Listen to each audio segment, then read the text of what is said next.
Men from every walk of life, scientists, statesmen, teachers, poets and students, representatives from every civilized nation on earth were there to greet him. And yet, among all those present, there were none so famous and so revered as he himself. He had shown mankind the road to health. He had shown mankind the path to a greater freedom and a more generous life. He had opened another door of knowledge and truth and had shown the world a greater glory in the protection of the human body. When Louis Pasteur discredited past theories with his experiments in the 1860s, his discovery confirmed the belief that bacteria was the motivation for infection. Furthermore, his research on disease altered the direction of medical treatment, the momentum of death, and was the invaluable wisdom for generations of new medical discoveries. In 1831, scientists and health officials were baffled by how a non-contagious disease could slaughter so many lives. The cholera epidemic traveled to London in 1853 and killed over 20,000 people. London at the time was described as crowded, polluted, and a worse sanitary state of things that cannot be more than that in a neighborhood coal yard. Nevertheless, scientists' only explanation for cholera was the traditional miasma theory, the theory that foul air or miasma from decaying matters originated illness. Created back in the 4th century BC, Greeks and Romans described it as a contagious power that has independent life of its own. However, the miasma theory is just again supported by the fact that cities were often polluted, but there's no better explanation for scientists to go with. That is, until 1854, when English scientist Dr. John Snow studied samples of water from sewer pipes and discovered white flecks floating in them. He suggested that all contaminated water pumps should be extracted from London, and because of that, the death rate from cholera dropped drastically. However, when Dr. Snow presented his evidence to the public of how a microorganism could be the motivation of infection, his ideas were overlooked. Throughout history, numerous amount of germ theories have been applied to medical thinking, such as the humoral theory of disease or demonic theory. Regardless, scientists most used and most popular germ theory is one by Aristotle, an ancient Greek philosopher. In 334 BCE, the spontaneous generation, the theory that germs spontaneously emerge from non-living matter, was based on an idea Aristotle established when he saw new fish in a puddle of water. In his philosophy, he quoted his ideas from this observation. Of things that come to be, some come to be by nature, some by art, some spontaneously. But everything that comes to be, 1, comes to be by something, and 2, comes to be from something, and 3, comes to be something. For centuries, the theory of the spontaneous generation was a controversial and overdue theory. However, there was a universal agreement that the spontaneous generation was the easiest theory to understand, even though it resulted in unsuccessful treatments, causing doctors to mostly rely on the human body and home remedies to fight illnesses naturally. Enter German chemist Dr. Louis Pasteur. In 1854, he became a well-respected chemist after solving a wine crisis in 1856. In 1860, a discussion raged in the scientific community when an English naturalist wrote a book upon the spontaneous generation.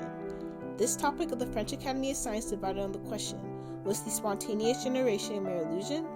To gain their answer, the Academy proposed a cash prize for any scientist who could present the best proof for or against the spontaneous generation.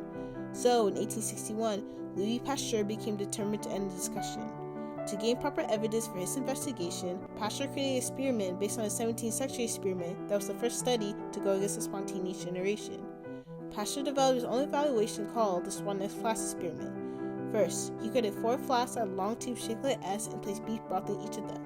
Next, he used a process called pasteurization to conquer any pre-existing bacteria. Then, sealed the test of the flask to block out any bacteria from getting in. Finally, he left the flask alone for a couple weeks.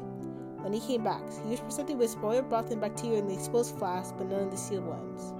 He determined the process happened due to microorganisms in the air rather than the broth spontaneously appearing bacteria from the inside. To test his hypothesis, Pasteur traveled to Arabios in 1862 and exposed 20 flasks all over the local town. As he predicted, microorganisms peeled in exposed broth and nothing peeled in the sealed broth. Pasteur realized since the bacteria was in the air when it spoiled the broth, he concluded the reason for disease must be the germs within the air, not the air itself. Pasteur created his germ theory of disease in 1864, the theory that diseases are caused by invasion of microorganisms to the body. He presented his findings to the French Academy of Science and did not receive a cash reward with the eternal title as Father of Microbiology. He gave a series of speeches to different universities and concluded the era of spontaneous generation in 1865. In one of his speeches, he claimed, "Never will the doctrine of the spontaneous generation recover from the mortal blow struck by this simple experiment." After Pasteur published his germ theory of disease, the public began to take notice of their infectious lifestyle and switched to rehearsing personal hygiene. In addition, the British government got involved and invented the Public Health Act in 1875 to keep the public sanitation in check. Nevertheless, Pasteur used his own germ theory of disease for his own medical discoveries, such as solving the silkworm crisis in 1868, discovering immunity in 1879, and creating a rabies vaccine in 1885. However, the germ theory of disease did not only affect Pasteur's success. Other scientists understood the germ theory of disease and used it for their own discoveries. For instance, in 1840, Dr. Joseph Lister noticed that 45% of patients were dying from post-surgery complications. Working at Gastalt University, Lister came upon an article of the germ theory of disease. With the information on how a microorganism is the result of infection, Lister created a carbolic acid spray that acted as a barrier between the cuts and the bacteria. He performed his first successful surgery on August 12, 1865, leaving him the legacy as father of antiseptic surgery. If we could dispense with the spray, no one would rejoice more than myself.